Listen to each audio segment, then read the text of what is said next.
Welcome, everybody. This is Dr. Alana James, and today's conversation is the 3-article or essay dissertation. And I'm going to talk about kind of an overview, how to think about them, what the sorting mechanism is. We're going to look at several examples, and then we'll take questions and answers. So that's what you're here for. I asked on the poll how you were, whether or not the people in the room had were doing it, and we have the majority of you are actually, about half of you know you're doing this, and hopefully you'll leave today with some better idea of how to make that journey a little bit more smooth. Some of you haven't decided yet. Feel free to ask your questions that you have in the WooClap, and some are just curious, which of course always happens. So here we are. As I said, we'll talk about the overview of the similarities and differences between whether or not you're doing research or you're doing essays.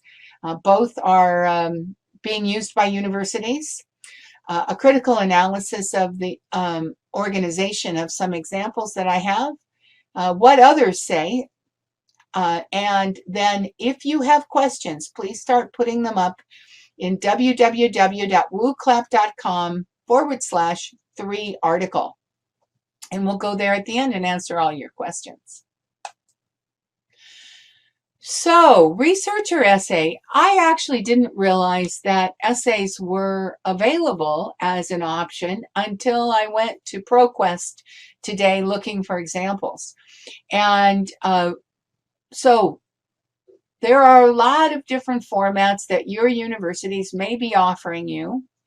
And some of you may, the older, more common one perhaps was the 3 research published articles model, and then certainly now essays. So we're going to talk about the similarities and differences about those.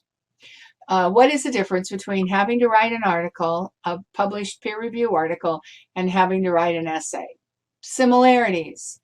Both of them will require you to have an argument or a thesis where you have making a claim, a clear claim, you have evidence to back it up, and a warrant that ties the evidence to the claim, makes it clear. Both of these require you to have a point of view. And in research, that point of view is established in the context of your research. The background information in so you have a problem here and you're looking at it from a certain angle. The delimiters in your research establish your point of view as much as the aims and the other parts of your research. So, so somebody studying the exact same data with this aim will look at it from a different place and have a different outcome than from a different angle. In an essay, you're establishing a point of view. That's actually the purpose of the essay, is to get people to think like you. But both are held to the rigors of logic and to academic writing and to critical thinking. And both may recommend that the reader takes action afterwards. So what are the differences? One argues for, I put this in quotes, objective truth. The other, a point of view. So in an essay, you are arguing for your point of view. In research, you are taking your results and arguing that the findings that you take from those results are the correct findings. Points of view will differ then. In one, it's, as I said, established by context, and the other by background. And one demands data collection and analysis, and the other bases it on congruent ideas across a wide variety of inputs. But both essentially end up being very similar in outcome, and we'll talk about that. Now, I'm taking some finished dissertations and I'm going to critically analyze them for their organization, their similarities, and their differences. Both require that you the author, funnels the reader a certain direction. Well, a couple actually did that a little bit more loosely. So, to the extent that your university requires it, certainly, I have some examples of you just did 3 things, you put them boom, boom, boom, and that was the work you turned in. That's not the broader norm. The broader norm is you have your 3 essays or articles, and then you have to establish bookend writing to help a reader get through it. And that has a lot of the same rigor to it that the 5-chapter dissertation has in terms of how you put it together, how you think about it.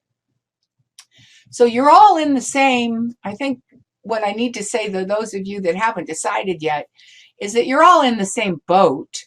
You have slightly, sometimes significantly different big hurdles you're going to have to get over. But the fact that you're all going to run into big hurdles doesn't change. So I tried to give us the ProQuest link. Unfortunately, on one, I put the same link cut and pasted twice. So we don't have one of the examples that I thought we'd have because of my accidentally closing the screen. But the first example is from mathematics. Now, for those of you that haven't seen me rigorously, critically analyze finished dissertations before, as a external examiner on these big documents, I have come to find that the smartest way for me to go through them to figure out what this new dissertation has that I need to critically examine is to spend quite a bit of time with the table of contents, which is one of the reasons I recommend all of you spend some time on your table of contents too, because a well-done table of contents can establish a lot about what's going on in the document. And then the reader can know where they want to go for what reason pretty quickly. So this is the table of contents from a mathematics dissertation.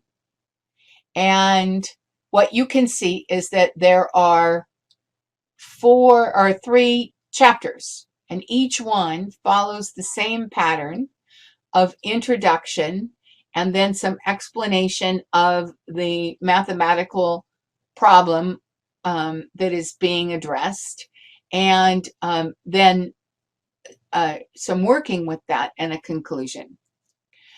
I am not a mathematician, so I probably can't go very much deeper than this, but as a person who examines, I want you to point out that this one has no introduction, no bookends, which is why this slide just shows the funnel.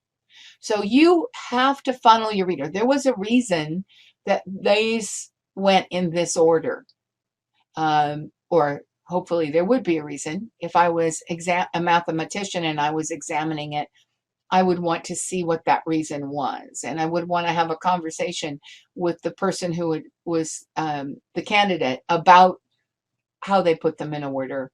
And in fact, how they funneled their reader in each of the 3 articles. So that's one, no bookends. The others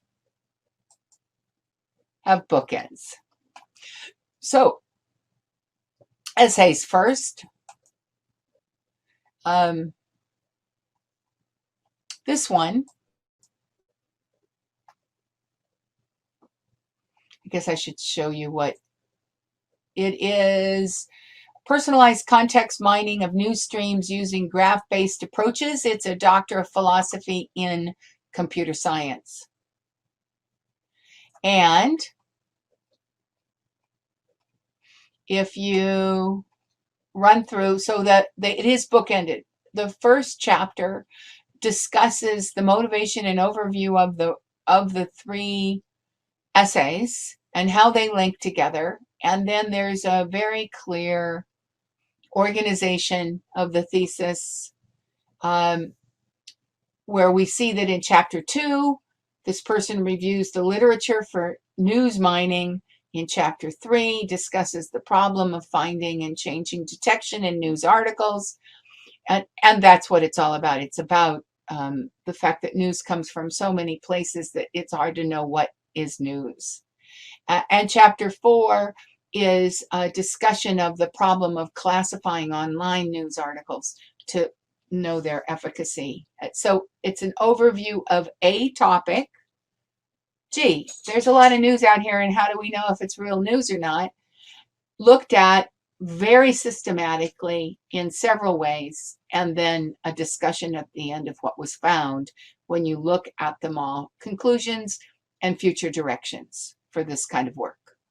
Clear, succinct, the points went together, the essays each had their own trajectories, their own funnels, very clearly done. As a reviewer on this kind of a piece, I would be, once I see this stability in the setup, I kind of get interested and I begin to say, oh, what does he say about this? And what does he say about this? Unless, does this go right? And is it in the right order? So stability counts a lot from an examiner's point of view, and this person just pinned it. In my opinion, I would have enjoyed being on their committee. So I also had one, but I ended up having the same one twice, so we'll go on. I had another example of essays, similar. And then this is one on bilingual education. So this is a formal education, Doctor of Education, a dissertation, and the introduction, so the first bookend, we can see in the table of contents, puts us into gives us the background of the education policy of school accountability. And the whole piece is that between No Child Left Behind and Every Student Succeeds, which were the two federal acts in the United States, that's the background of the work in a policy sense. This is education policy, but that things aren't improving much. And so this person is looking at high stakes testing. And so each article that was written had a different research question. And we'll get to the importance of that when I talk about how these are put together. And then overview of how they were theoretically grounded. And then if we look at each one, chapter 2, abstract. So these are actual policy briefs in bilingual education, abstract, political feasibility, and we're going to see the same general way of moving forward through each article, although they differ according to where that article was published, which is what we would expect. And then, so there's some conversation that this person would have at the final committee. Maybe if I was on the committee, we'd be talking about what their experience was of writing for the three different kinds of pieces, how that went. Some experiential work comes out of doing publication work. That's always good and interesting to talk about at final defense. And then implications, recommendations, and conclusions. So you're seeing a pattern, and the pattern is consistent across different fields and different ways of thinking. And then the last one I'm showing is probably this set of slides. So these slides are in the handouts, and it's this one. And I thought this was very, very good work.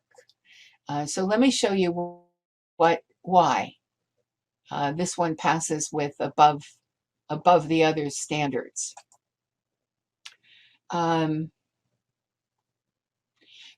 What I'm appreciating about it, even though information security is not my field, is the level of rigor that shows up right away in things like the glossary of terms, the introduction, taking us through what is happening with the challenge of controlling information security, and networking. So he's or she, I don't even know, is working in a complex arena and has done a good job through the headings of giving us short overviews of that complex arena, so it makes the document worthy of uh, researching if you're a student, if you're other people outside of the field. And then the chapters, and this is where the whole thing funnels, I think, for particularly well. The second chapter is an article that ends up talking about the costs of this level of complexity. And the next chapter talks, the heading is "A Clenched Fist Carries No Water," about the parts where policy is closing in on security and whether or not that's useful, and how exports work in this arena.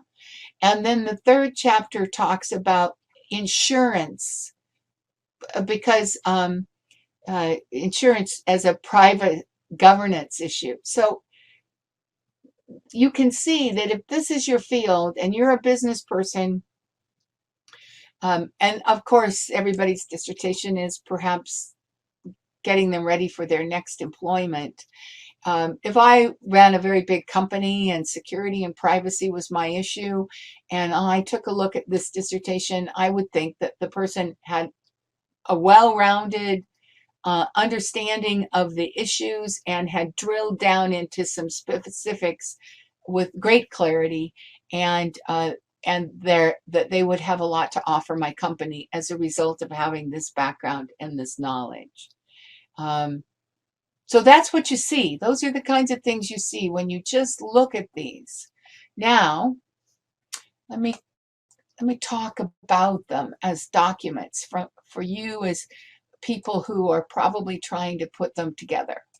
And to that, I went to, thanks to Adrienne, who's actually in the room today, who sent me on some things that she had stashed in her work that had some, I pulled out the parts I thought were interesting. So what's the rationale for why universities and your fields and your programs are moving this direction?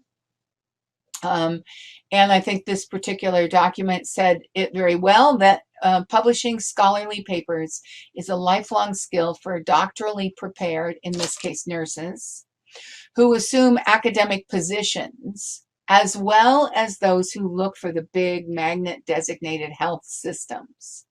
So it's saying you're going to have to publish whether or not you want to be an academic or whether you're going to work for the big boys. And so better for you to go this route and to get publication issues behind you so they don't scare you and you get published. It's also very useful when you're first hired by a position for them to say, Dr. So-and-so, who has 3 published articles. Very useful. And that's the reason for it. It makes you, it gives you a significant leg up in the employment field, is the idea.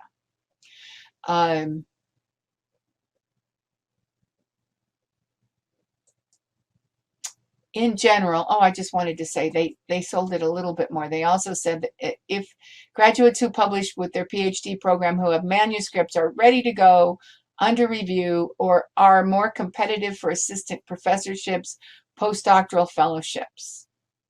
Probably true. I don't know, though, that it's true.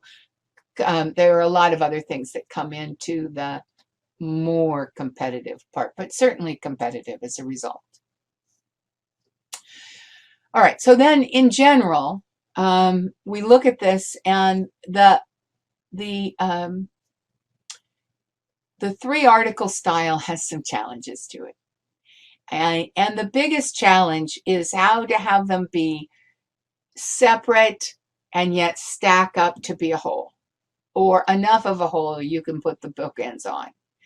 And I recommend that if you're interested in this, you overview what we've done on PD education over the last couple of years. If you went to the PhD Scholars Group, in that series, I step by step took 5 or 6 dissertations apart for their background, for their whatever, and 2 of them were 3 chapters. So there is a logic to a dissertation. There is a logic. So what makes a 5-chapter apparently easier? And I'm going to say apparently. I used to believe it was easier. And I thought that was true because there's a highway of people who have done 5 chapters or 6 chapters, but the 5-chapter model. And you can go and you can find millions of resources that are models that you can look at, pull apart, organize your work to look like that. I no longer think it's that big a deal, but you have to put in, no question about it, you have to carefully do some front-end planning. So that's absolutely true. And I'll show you some ideas about that in a minute. We have a spreadsheet that might be useful for you. Then there's the question of whether they have to be published in press or whether your committee just has to decide their publishable quality. That's a program level issue. The publishable or published work must be logically connected with the bookends. I've talked about that. Simple binding reprints or collections from this source was not acceptable. Although clearly to the mathematician it was. And then introduction chapter has to include a critical review of the whole thing. So you have to know your field, you have to know your no difference there.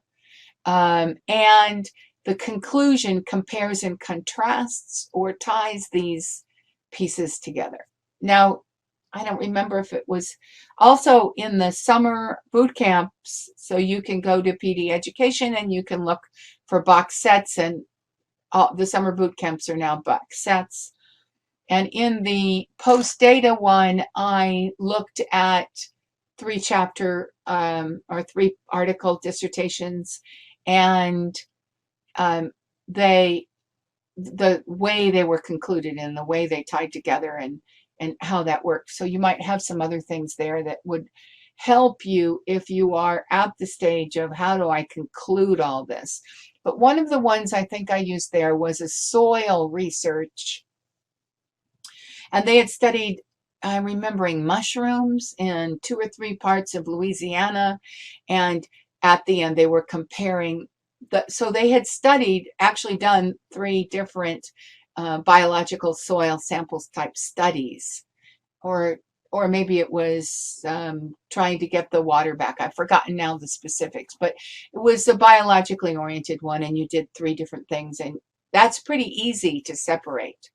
Not so easy if you have one set of data you're trying to look at from multiple points of view. So that might be something we talk about in just a minute. Okay, so this one was very clear. This was an editor talking about how editors might help you, but I think you should do this and your supervisor should do this.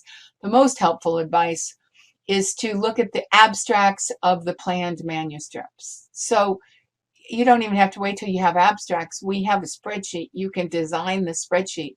You can see what that looks like. And always advise authors to make it clear that the manuscript is, and this gets into for all of you to keep in mind, if you are sending them on to publication, you need to send to publications that are okay with second rights. If they demand first rights, then you need to go to your dissertation committee and saying it's being published in a place that gets first copyrights, theirs would be second. So there's this whole copyright issue that you can run into that you need to at least be aware of. And I gave you a link in the notes, which are in the, and then, and that's what I'm talking about here is the conceptual organization. So the strategies, conceptual organization is a difficulty.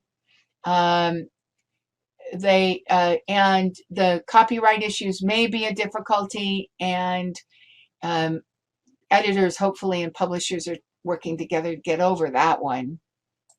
Silly for you to be caught in the middle. And then one of the questions I know will be in a Woo clap because it came in yesterday was this question of redundancy. So you're sending your work to 3 different places, and how much of it can be the same? And what this author said was that it's not unlikely that the methodology may be the overlapping part. And I'm winding my way into showing you an example you can use. And so some journals, I haven't heard of this, it must be in the stems, ask authors to publish all their data in one paper. Well, then how are you going to get the data in the other papers? And the outcome here was look real carefully at the guidelines and what's expected, and it may make you choose a different publication than the one you want, because realistically, you can't publish all your data in one journal and use the same data in 2 others. Also, you may be working with other people, and so the ethics of co-authorship versus single authorship on the dissertation may be things you have to work out with your committees. So those are the challenges you're facing. Now, and then this was just astounding to me because it is not true in my field, but this was a medical field, and this writer said that the dissertation committee is composed of 4 to 6 faculty members. Thank heavens I've never been on a committee that was bigger than 4, but 3 was more normal in my field, from several disciplines, okay, different kinds of medicine, whose expertise is theory, methods, analytics, etc. That's also pretty typical. But in general, members of the committee will ultimately participate in publications derived from the work. Isn't true in my field, but if it is true in your field, if you are going to be first author, but your committee comes along as other authors, because they're helping you craft these things, these are things that you should know about and you should consider. And then there's a book. It's published by Cambridge University Press, and which is a not exactly self-publishing press, by the way. It sounds good, but it is kind of one step different than a self-publishing press. But it is about how to prepare scientific doctoral, and it is probably available on your university campus because EBSCO has it up on their database. Okay, now for us to move back to the screen, let me get my... I don't know how many of you have been coming to the 15 minutes that I've been doing as a result of people asking me to show my work as a researcher. But you can always get them. So just go back to the main conference page and you can look them up. In fact, I'll put that link right now in the chat because I know it always comes up to get it. And so here it is.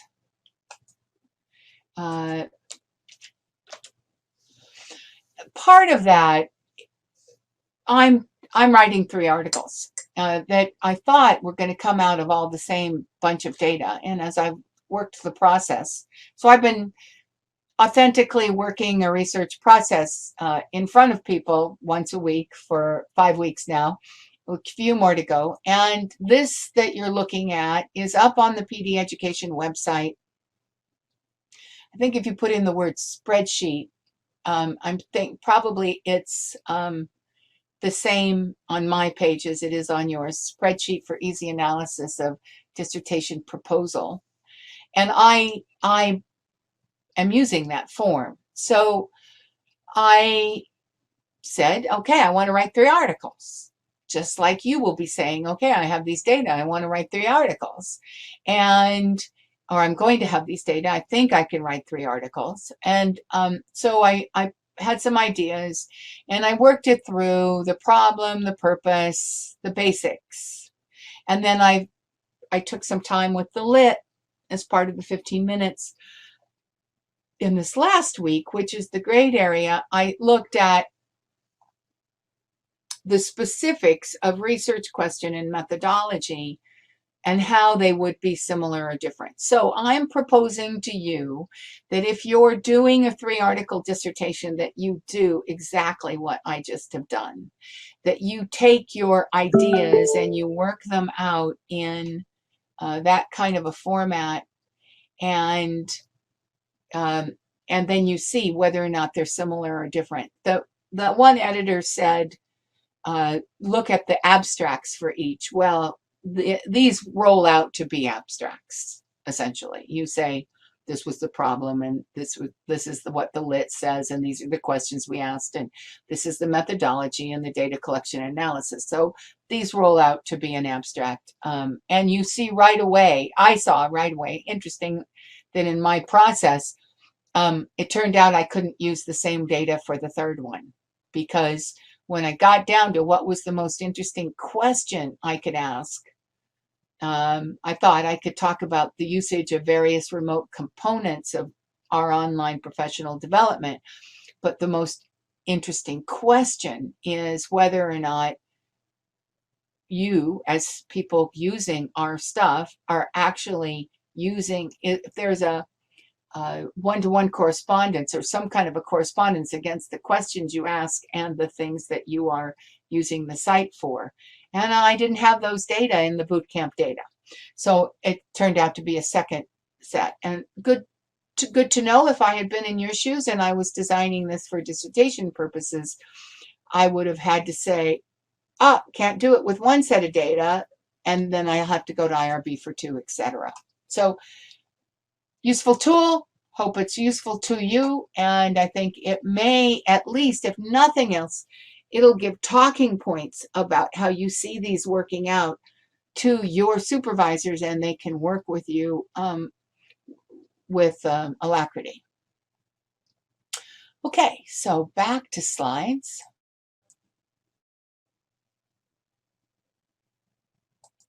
We're winding down to questions, so I'll go to wooclap.com in just a minute.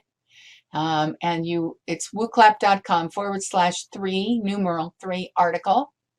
But before I get there, I just want to show you what's coming up next, as always.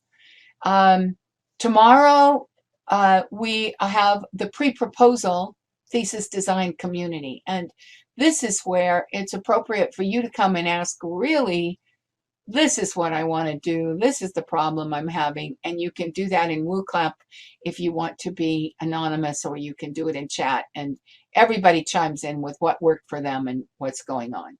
Next 15 minutes on Monday is looking on to moving into findings. And I sort of made it through the getting this week. Getting the themes ready for those in the analysis, and so I think I know what I'm going to start saying about the findings and how I track it back. We'll see how it goes. Mentoring maps is the topic next week at this time. I think it's really useful for all of you to think about mentoring in a broader way of being. How are you getting your wellness and health and all of that taken care of? How are you, who do you go to for the different things? And take a serious look at if it's all one person or one kind of situation. So we're going to talk about mentoring, and it's a workshop. So I hope everybody has a piece of paper and they're drawing as they go. Next week is the With Data group. So if you're coming up to the end, I highly recommend it. Very outstanding group. And then next week, the best thing we did this year for wellness was the Thriving in Face of Uncertainty webinar. It came really early on in the semester, so we're running it again next week as a pre-recorded. And just to say, there's a lot that we've done. It's all on video, and all the videos are up in the app. So what an easy way for you to take these ideas with you as you drive, as you walk, as you do your dishes, as you clean your house. Not harmful to kind of wash yourself over with them, especially when you're in the throes of research and you've never done it before. Okay, so we're going to go to wooclap.com and I'll find out what you're asking me.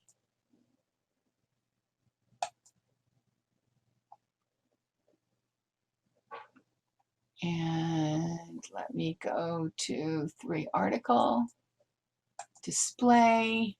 Oh, we've got questions, that's for sure. Not a surprise. Let me get to the screen so you can see them. And if I sometimes, when there are a big long list like this, I may accidentally miss one. If I do, please point it out to me at the top, but I'll try to go one by one. How do I incorporate my articles into my thesis properly with citations, etc.? If the article publication is pending and still under peer review, in press, your name it's generally, the reference is your name, initial, in press, and then everything else the same. And if it's under peer review, ask your supervisor what they want. Because there's this thing that happens that with timing and these documents that I'll leave up to your supervisor to decide what they will tell you what to do on that one. What is required to incorporate a large portion of a long 30-page article into your thesis without citing each paragraph?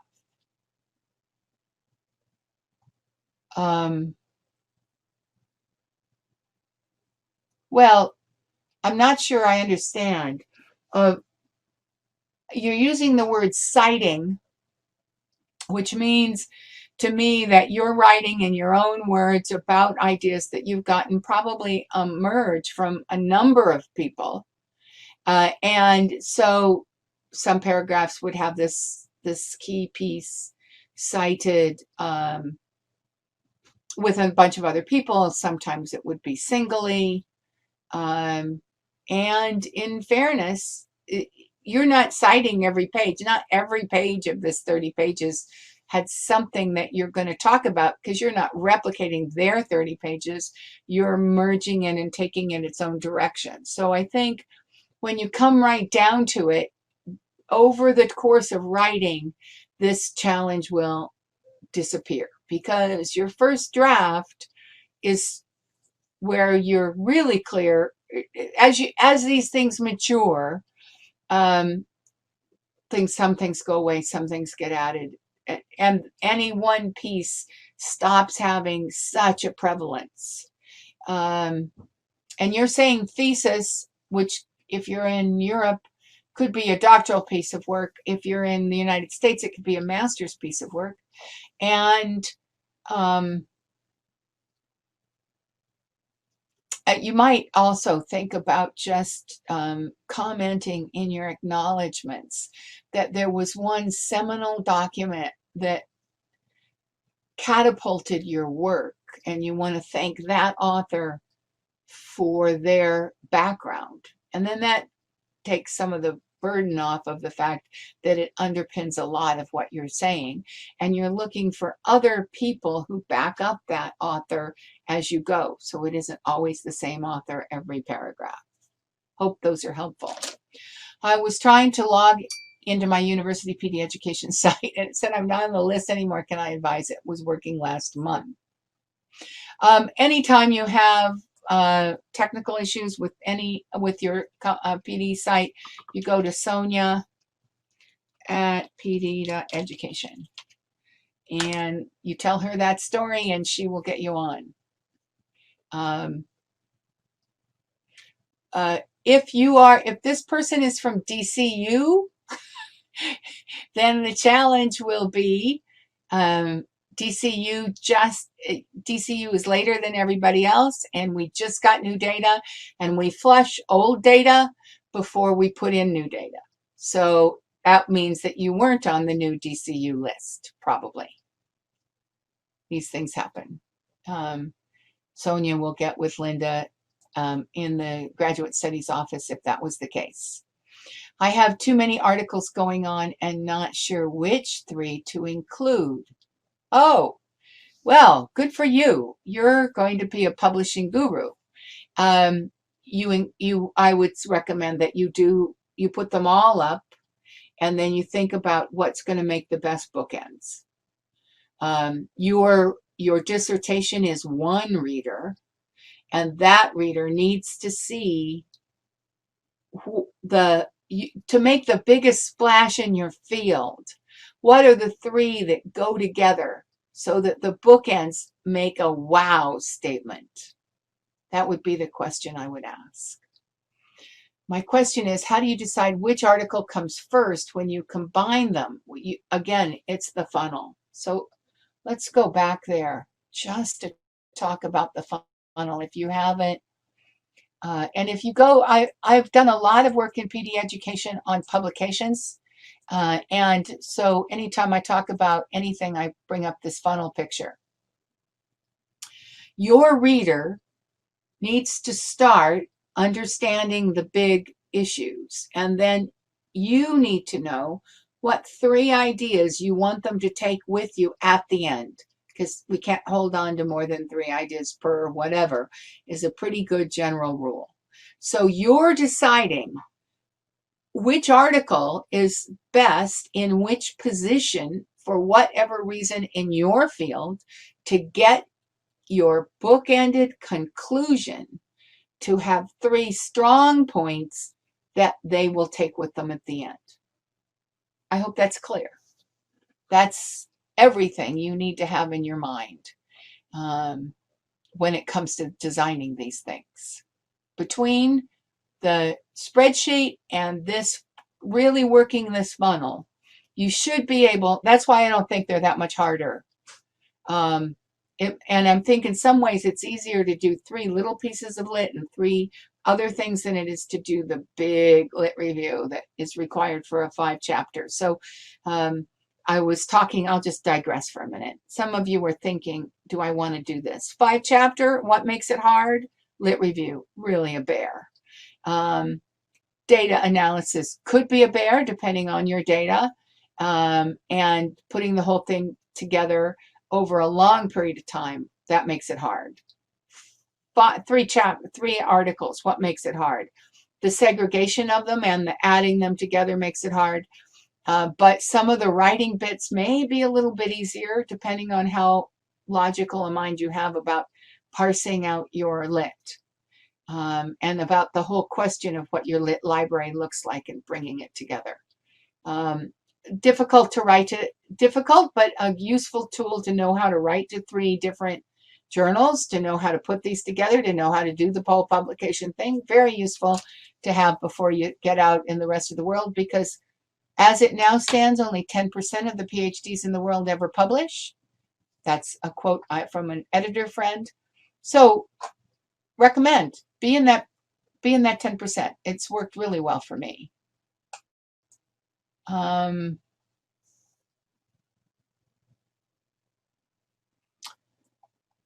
How to think about research design. I'm going to send you to PD Education, look up research design.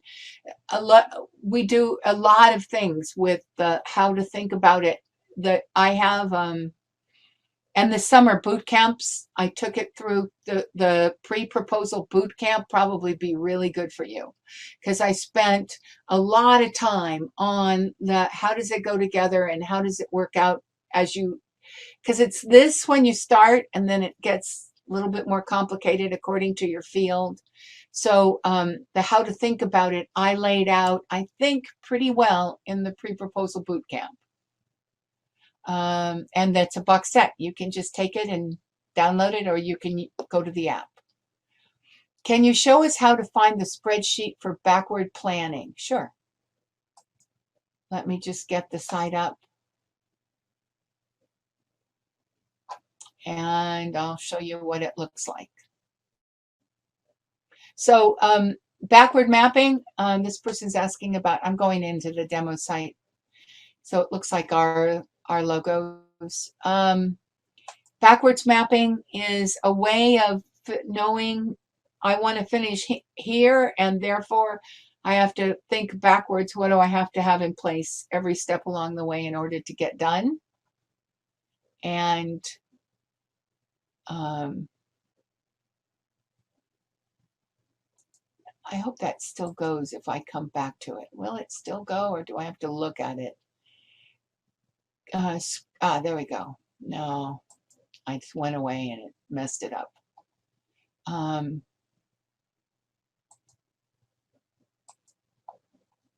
So that just goes to show we have to sit here for a minute. I know, maybe I can bring it over here. And then it'll open, and then I can bring it back. Yes, I think that will work. How to maneuver yourself through screen share when it slows down a computer more than anything else does. Okay, hopefully that'll work. I'll go on to the other question, and then I'll come back to showing you how it works on the site. This is when I get in trouble, when it bounces around. I'm doing a 3-article dissertation, and each article is focused on a different population. Oh, that's good. That's clean. Do you have any recommendations how to connect the 3 articles? I'm assuming from this that the methodology is going to be the same across. So the first one looks like, here's why I chose this methodology. Here's why I put it together this way. Then here's what I found when I looked at 1, 2, 3 different populations. And then you take what similarities and differences of those populations and what you want your recommendations to be. This one to me seems like it's going to be not that hard to put together. Do you mean that I cannot use the same data for each article? I didn't say you couldn't. What I said was in the things I found that were other people's writing about the challenges for this, they pointed out that some publications require that the author send their full data as an appendix. And if they're asking for first rights, that means that puts you in a legalese challenge that you don't want to go to. Basically, I think the outcome of that is you look real carefully at the guidelines, and if they want to see full data, you don't go to that publication. Because if you do go to that publication, then did I mean that you couldn't use the same article? Yes, I did. Because publications so first and second rights, you have to know a little bit about copyright, and you can go to the site and look up Get Published, and you'll see a lot of things where I've talked at much more depth about copyright. You're entering a legal world with a legal document. You have to know what the legality is. And they're basically not too dissimilar. When we first publish, we tend to go, oh, just publish me. I'll put up with whatever. But it can bite you if you aren't careful. So that's what I'm saying there. Now it's almost. It knocked me in, and I'm going back to my control panel, and then I'll show you. I'm struggling how to communicate the themes, how my 3 articles connect together. Can I offer some concrete guidelines? I can, actually. If you go back to this spreadsheet idea and you get into the part I haven't done yet, which is results,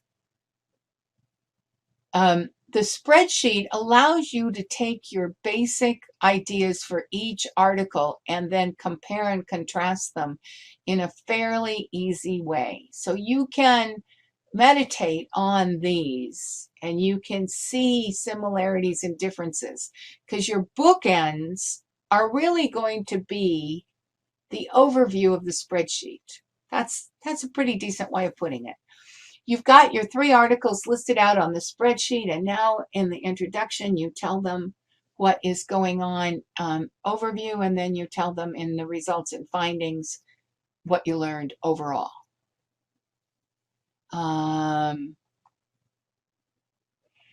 And so if we go to,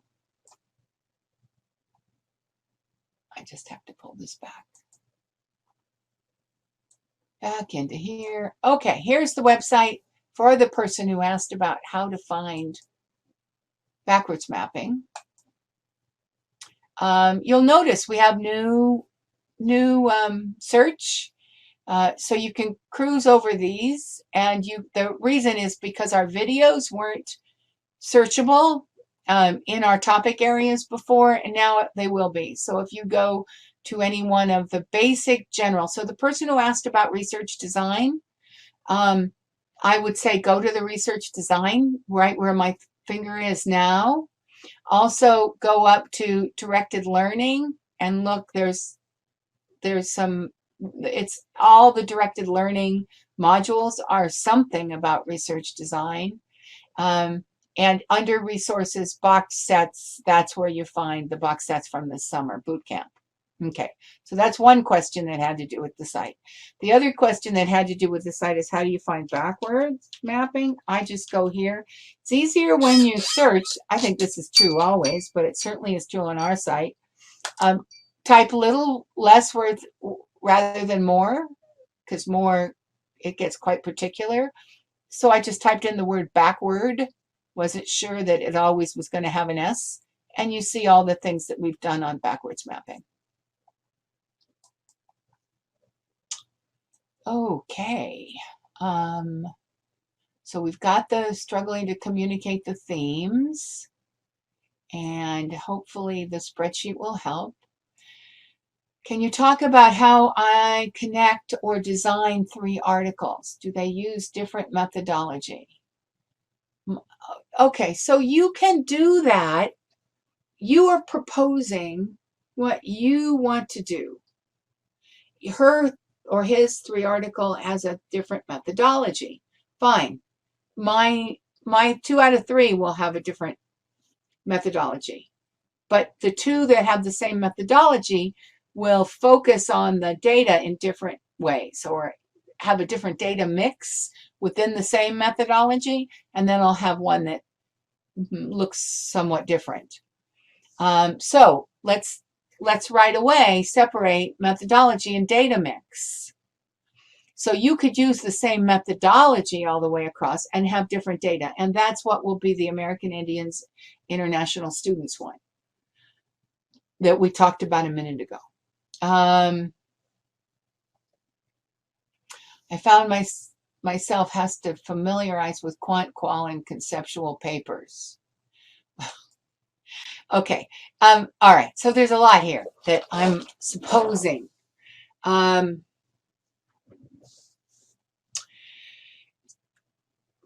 Let's just separate methodology and data. So you're going to do it this way, and these are the things you're going to look at when you come up with these results and these findings. So we're back to this. And then the question comes in is really what I'm hearing is a question about how does concept mapping change or similar in these. So I've got 3 different things. I've got similar or different methodology and data collection. That won't make that much difference. Will they all have the same concept map? Maybe, maybe not. What I'm doing, and so mine's actually a pretty good example for that one. I looked at my data. I said, I think I can make these 3 articles. And now I'm working them through the things all articles have to have. And I'm digging into my data and making sure that, so I have the advantage of the fact that I have the full thing. I'm just trying to figure out how it gets written. And I'm also finding that the lit will change. And when the lit changes, to some extent, the concept map changes. So again, I'm going to refer you on to more, because we're running out of time, but more work than, so I've talked about concept maps in the 15 minutes, and I talked about it a lot this summer in the boot camps. But basically, concept map, I do them as a Venn diagram, and the Venn diagram from the lit that targets the piece, because your lit has to lead your reader through to what you find. They have, and because in your discussion you're comparing what you found to other things in the lit, so there has to be some reciprocity between those two parts, and this helps you do that. And you may find that your concepts change. I hope that was helpful. You do have to be familiar with the work that you have done, but you do not have to be familiar with things outside of the work you're done. However, if anybody in your world has talked about concepts and theories, you better know about concept maps and theories. And we have videos, they'll help. And then you can come to open office hours and you can ask more specific questions. Follow up. Oh dear. Okay. So we have some follow-ups going on here. Can I show how? I will run over if it's all right with you, because I've got more questions and I just ran out of time. If you didn't have time and you were kind of curious, you could come back and it would be on the recording.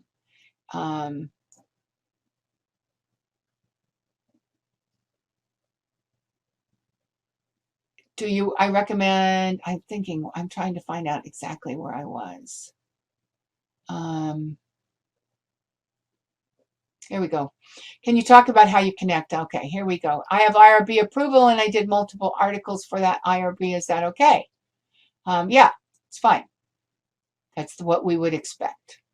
Love this section, thanks. I was wondering if you could invite students who have done a 3-article dissertation and share their process. I could if I knew them. If you know students who have done one and are graduated or are almost graduating, I will invite them to come to a student-to-student webinar on a Friday. And there'll even be a small stipend for them for their time.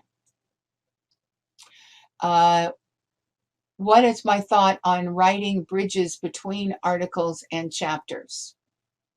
I don't think that's usually done. I think it's usually done through the bookends, not in between. Because it would be odd for the reader of the article to have you referring to the next article, and in the publication or in the dissertation, you're producing what you published. Now, is it against the rules? Probably not. You could have a little thing in the middle that tied them together, but is it necessary? Shouldn't have to be. We as readers should be able to do that jump ourselves. Do I recommend getting all 3 articles published before graduating? If you can, but you probably won't be able to because publication has its own year-and-a-half timetable to it. My committee members do not provide any comments or feedbacks. Committees and feedbacks is another discussion. And I would so I recommend you go back to the site and you look up committees, and you'll see some stuff there, and that'll explain it more. But committee is your time to learn how to negotiate. So if you want feedback, ask them for feedback, and negotiate with them so that you get the support you want, or you find other people who do give you the support you want. How do I sign into the PDF? You go to the website, and you, let's see if it'll let me search one now that it's in. Somewhere down here on the first page, there we go, control panel coming. Down here, you click on one of those, or you go to the App Store. I think the only thing I can't tell you is whether it's known as DoctoralNet or it's known as PD Education. And I think it even might be one in one App Store and one in another because of the legality of App Stores. Can you show how to find the 3-article dissertation examples? I can. I'll do that right here. So there's this wonderful site called PDQ Open. You can go to ProQuest in, there we go, PDQ Open. I'll go to their main page. You can go to ProQuest in your university as well. I don't know. This is so easy that I just use it rather than have to sign into the university library.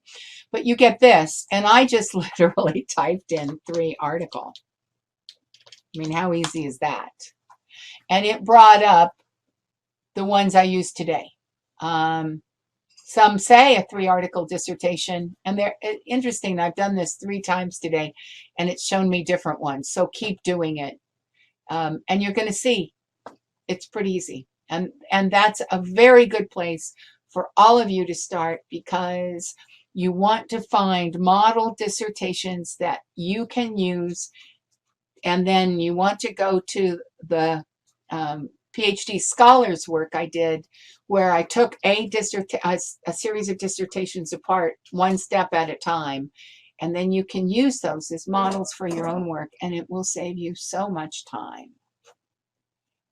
Put on your critical thinking hat when you do that. Contacted Sonia. I need to contact my school to figure it out. Yeah, if you're, yes. Depending on the school, our rule is, so if you tell me in the chat what school you're in, I'll tell you if that's true or not. But it's very true in a lot of schools. We aren't allowed to work with you unless in the app, unless your university has use, here's the deal. You have a legal agreement with your university about when they can share your data. If that isn't up to, if that hasn't been done, that you haven't signed off that they can share your data, they can't give your data to us, and we can't let you in. So you need to make sure that you've signed that right to them, and then they can work with us. And you get all of this for free. My advisor told me to do a systematic review, conceptual review, content analysis for one of my articles. Do you have guidelines for doing a systematic review, concept review, content analysis paper? I usually see those things as 3 different things. So I think your search will be, and actually, it's a really good thing for me to write down as something that I will look into. I'm designing spring webinars right now, so it comes up enough. Systematic, concept, and content. I think that concept is going to be the hard one, because people don't write. What you have to do is you have to figure out systematic ways to search, and then so you're defining the parameters. What your advisor is trying to get you to do is define the parameters of your work. So for instance, I might see a systematic review from 2000 to 2014 of a particular set of keywords.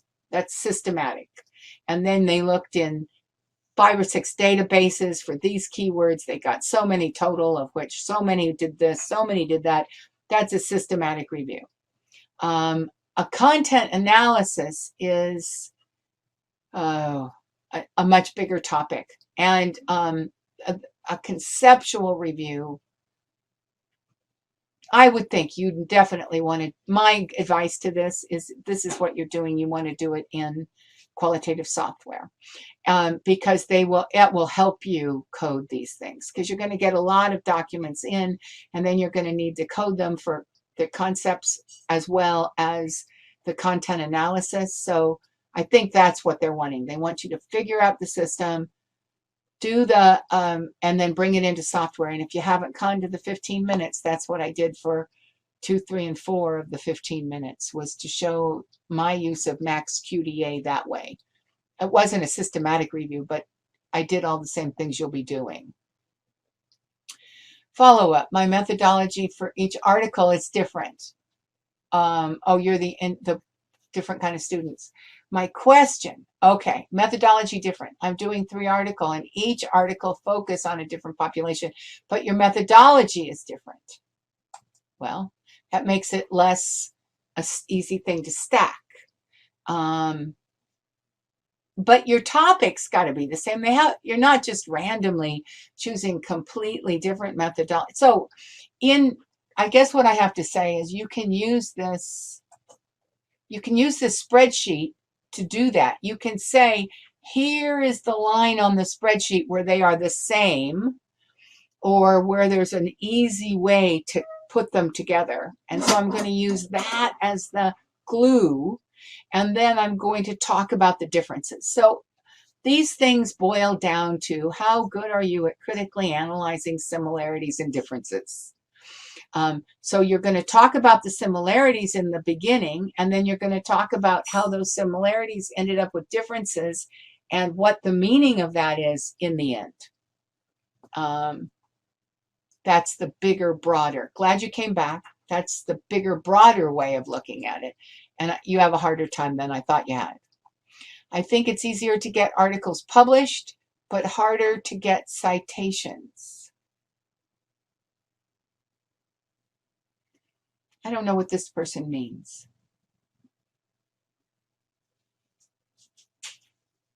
Harder to get citations where? Because what I think, it's easy to get, if you're talking about just generally getting citations from a published dissertation or an article, I think articles are easiest, because articles you can promote yourself. You can go to ResearchGate, you can go to academia.edu, you can put it up, and they'll get looked at more than dissertations will in those kind of social media. And that's, I think, what generates citations the most, or has been my experience. Because heaven only knows, I have one article that I wrote 20 years ago now almost, that is still my most cited article. I don't know where they find it exactly. It's not about anything I do anymore. So I guess that's what is telling you about how important I think citations are. They might be important for a metric that you have for work, and they're not important for mine. Does the demo site have the exact? Yes, all the sites, no matter what university you are, have exactly the same things. It's the same site. It's just got a different overlay on it. I'm having trouble keeping all my terms consistent. Oh yes. Oh yes. Good. Actually, I should almost add this to my slides. Consistency through the articles is going to be a challenge. So I would recommend that you set up, remember the one I liked so much? And I said one of the things I liked about it, looking at the table of contents, was the glossary of terms. You need one. If you're seeing that problem, set up a glossary of terms. And do that really well, and that will hold the rest of the things together. Because then you can always go, what did I call that? Oh, and then you can ask editors to, you will probably, I hope anyway, that your process isn't get one and send it off and get another and send it off, that you are kind of holding them till you do get some across going on. But I just have to tell you all, you're just into the challenges of this work. And so you're experiencing very vital challenges that you will experience again and again in this work. So this time you might not have set up the glossary of terms, and you might not have done it well across, or maybe you didn't do it well across and you sent them off so they're set.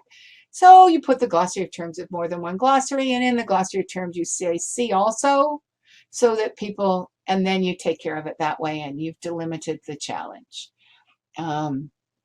For every challenge you have, there is some solution that one of us who does this work has come up with. So how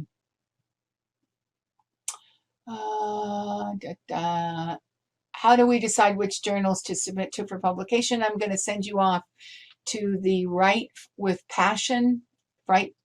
Just type in the word passion on the site. Let me just see if I can do that real quick and I get to what I get when I get there. Because that was the Write Your Passion was the title I gave the summer before last, or now, there we go. The webinars and the slides. And that's all about getting published.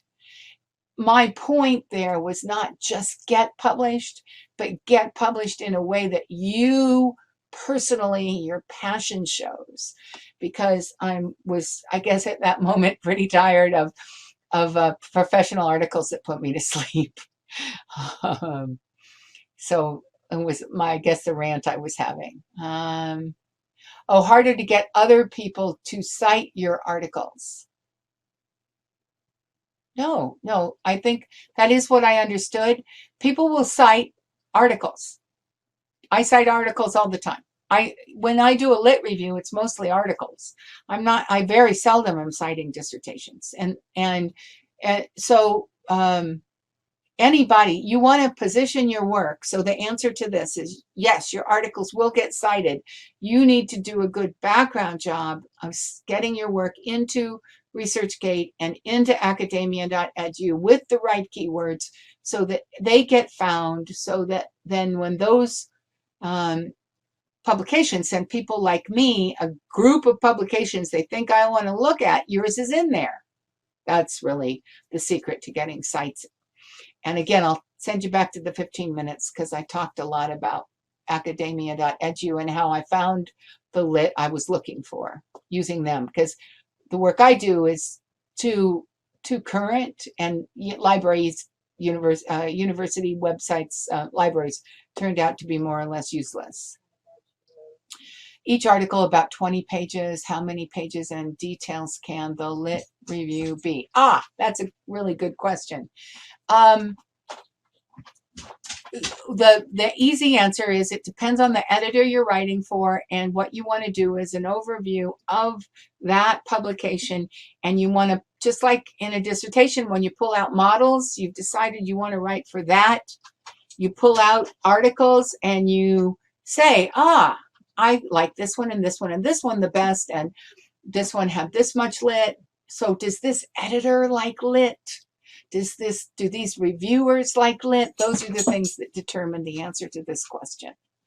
I think personally, in terms like when I'm planning, I think I'm going to have 3 circle conceptual design, 6. So I'm going to have a paragraph on the general lit for PhD completion, the general lit for remote PhD work. I'm going to have 2 to 3 paragraphs on, depending on how important it is for my topic of that paper, on where those overlap. And I have a big conceptual frame that drives my work and my lit review as I collect it over time. But I have I may not use that whole thing. I may chop and change what I talk about as my conceptual frame per where I'm going. And I have one more, and then I'm down here for today. Please come to community office hours, pre-proposal, post-data. They're just like this. And it's just a really good way to get your credits answered. I really appreciate you being here and giving us these questions. Because if we don't know you need this stuff, we don't know how to make sure you get it. And the easiest, fast way is for me to tell you now, but also for us to figure out more stuff that is helpful to you. Last question. I have multiple data sources for my qualitative article. Yes, I do too. And the findings section gets so long. Do you have guidelines? It may be that you have more than one article you're looking for. Yeah, I think that's probably it. This is a really good question to end with. I really appreciate you all asking these kind of questions, because this is the stuff I love about the work we do. You have a funnel. You have 3 things you can give your people at the end. You might have 10 findings. If so, figure out how they group together and chop and change into multiple articles. And then redo your spreadsheet to see which which parts with the chop and change are going to cause a redundancy problem. Because if you had a nice big funnel, but you got to 10 at the bottom, so you could just not publish the other 7 because they're not very good. But if they're all good, and that you really want to have all of them out there, then how are you going to group them? And how is this funnel going to change so that this funnel and this funnel don't overlap so much that the people will have challenges with it? And therein lies one of the most interesting parts of what we do. I never bothered with it much because up until now, I never had enough data and enough things to say that I was in jeopardy of publishing too many things in 1 year. So once you are in that abundance, good for you. You have an abundance. Now you have to figure out how to manage it. And you might, if your supervisor is an author, go ask them how they do it. Because probably none of us have great solutions yet for that problem, because none of us have lived in a world that have this many places to publish all the time. That's a great way to end, isn't it? I'll see more of you, I hope, at open office hours, pre-proposal. By the way, yesterday I was asked, could I please run through December and January? And I won't run, I'll run something. I think I'll run Mondays at 5 p.m. Irish time as an open office hour. And I'll cluster questions, or I'll do something. We'll see how it works. We have some things on the calendar. Those will continue in December. But yes, there will be support for you, this kind of support, at least for you, through the time that your universities may have a longer time off than usual due to the pandemic. So we'll say yes. We don't know exactly what it looks like yet. And with that, thank you all for being here. Thank you for your questions, and I'll see you again. And in just a minute,